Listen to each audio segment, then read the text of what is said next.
see oli asjade paratamatu kulg ja mõistagi see ei sündinud tühjast kohast.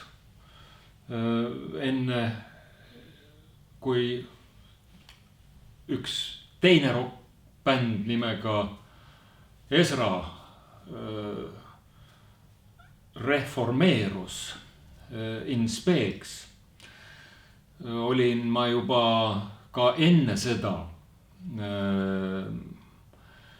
saanud hakkama ühe niisuguse küllaltki ambitioosse asjaga, et kuskil ma võisin olla ikkagi, ma ei tea, kas ma olin 15 täis saanud või aga ühele 3-osalisele tekstitsüklile Lindude tee, mis oli kirjutatud tolleaegse vist, kui ma ei eksi, siis konsistooriumi kas juba nüüd lõpetanud või veel seal õpilase Andres Põdra poolt, kellest hiljem kunagi Eesti peapiiskop. Vaat tema kirjutatud tekstile sai kirjutatud niisugune 3-osaline suur pikk tsükkel, mida selle metodisti kiriku ansambli nii-öelda niisuguste edumeelsemate jõududega oma igasugustel põrandaalustel suvistel üritustel mängisime ja selle eest saime ka kõvasti riielda. Ja sellest kooslusest innustust saanuna ma asutasin Ezra nimelise ansambli, kus ma ise püüdsin kitarri mängida ja seal kirjutasin lugusi koos ka Mart Metsalaga juba, kes siis selle bändiga liitus ja sinna ma kutsusin ka siis oma hilisema abikaasa Anne ja bassimängija Toivo Koppl oli meil seal juba olemas. Aga no asjad arenesid ja nõudmised läksid suuremaks ja siis 79. aastal oli mul selge, et ma ei ole mingisugune kitarrimängija, siis tuli meil plaan, et me kutsume Riho Sibula kitarri mängima ja üleüldse oli meile nii palju kaikaid kodarasse loobitud igasugust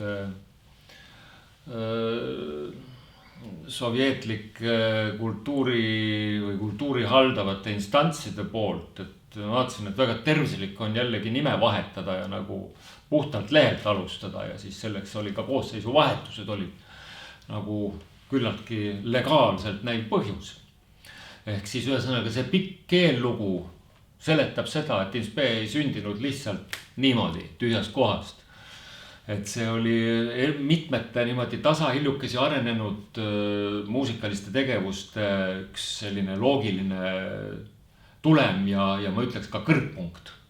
Et 79. aastal, detsembrikuus, oli meil Tipi aulas esimene kontsert selles koosseisus siis, mida me nüüd selle plaadi peal saame kuulata.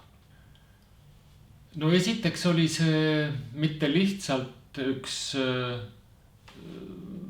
muusikat tegev seltskond, aga see oli mõttekaaslaste ühendus.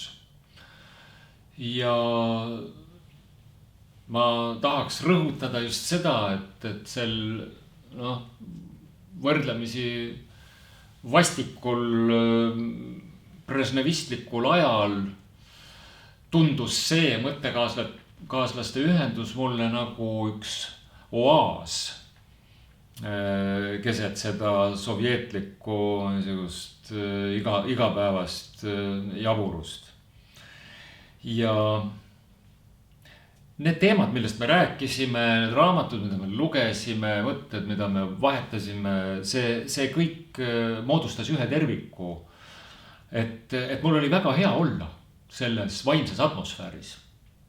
Ja see, ühest küljest, eks ta oli ka omamoodi eskapism, aga teistpidi ta oli ikkagi niisugune loominguline eneseväljendus. Ja siis veel isiklikumast nagu positsioonist lähtudes ma võin nüüd takkajärgi tarkuses öelda, et see oli üks võib-olla parimaid laboratooriume, mis sai olla sellisele oma tee alguses olevale muusikaloojale.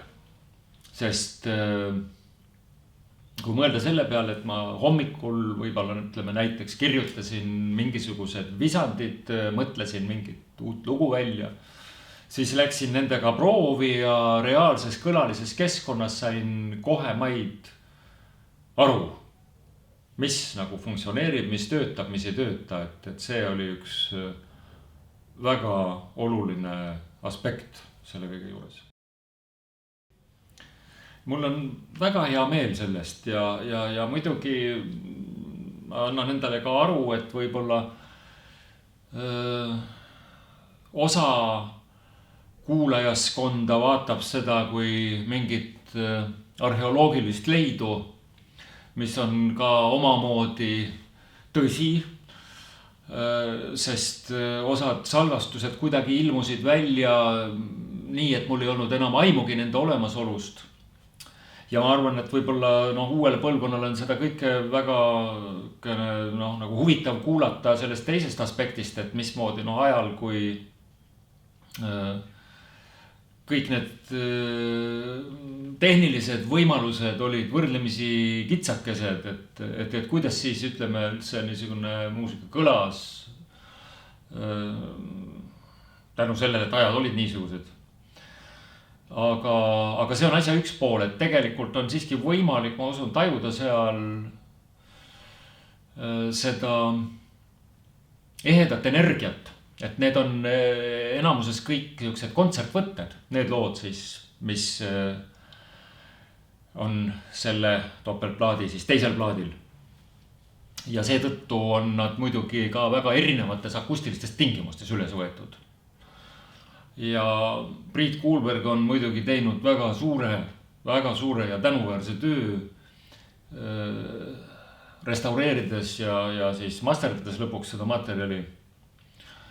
Nii et mul on väga hea meel, et see asi on jäädvustatud, et see kõik on ikkagi olemas, et üks lühike, kuid minu jaoks väga tähendusrikas ajajärk on saanud kaante vahele.